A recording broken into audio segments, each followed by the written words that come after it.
नमस्कार मंडळी. ठरलं तर मग मालिकेच्या आजच्या एपिसोडमध्ये चैतन्य अर्जुनला कामासाठी फोन करतो आणि 10:30पर्यंत यायला सांगतो. अर्जुन लवकर आवरायला घेतो. तयारी करून सायलीची नजर चुकून निघत असतो. तेवढ्यात सायली येते आणि म्हणते, तुम्ही कुठे जायचं नाही. अर्जुन तिला समजावतो पण सायली ऐकत नाही. सायली अर्जुनला बाहेर जायला देत नाही. पूर्णाजी आणि प्रतापसुद्धा सायलीची बाजू घेऊन बोलतात. अर्जुनचं कुणीही ऐकून घेत नाही. शेवटी अर्जुन घरीच राहतो.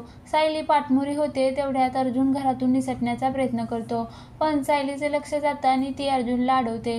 अर्जुन म्हणतो, मी ॲडव्होकेट आहे, त्यामुळे मला घरी बसता येत नाही. त्यावर सायली म्हणते, ॲडव्होकेट नंतर, तुम्ही त्याआधी माझे आहो आहात. सायली अर्जुनच्या हाताला पदर बांधते आणि म्हणते, आता जिथे मी तिथे तुम्ही. तेवढ्या चैतन्य येतो आणि अर्जुनला का नाही आलास म्हणून विचारतो. अर्जुन चैतन्यला सांगतो की सायलीला समजावायला. सायली दोघांचंही ऐकून घेत नाही. सायली जेवण बनवते. तिथेही ती अर्जुनला घेऊन जाते. अर्जुन खोलीत जाण्याचा बहाणा करतो, तेव्हा पण सायली गाठ न सोडता त्याला तशीच घेऊन जाते. सायली अर्जुनला खोलीत घेऊन जाते आणि त्याच्या नोट्स शोधून देते. अर्जुन वॉशरूमला जायचं असं सांगतो आणि सायली तिथेही त्याला असं जायला सांगते. अर्जुन बाथरूममध्ये जातो तेव्हा सायली गाठ सोडते आणि म्हणते, मी इथे उभी राहणार. अर्जुनची नजर सायलीच्या फोनवर जाते. अर्जुन बाथरूममधून सायलीला फोन करतो.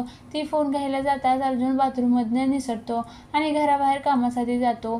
सायली अर्जुनला फोन करते. तेवढ्यात फोनवरून गाडी आपटल्याचा आवाज येतो. कल्पना सायलीला समजावते. सायली पुन्हा अर्जुनला फोन लावते पण तो फोन उचलत नाही. तेवढ्यात अर्जुन घरी येतो. त्याच्या हाताला आणि डोक्याला लागलेलं असतं.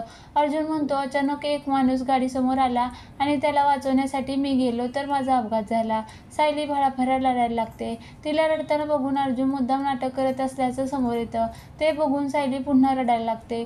पूर्णाजी अर्जुनला मारते. अर्जुन सगळं खरं खरं सांगतो.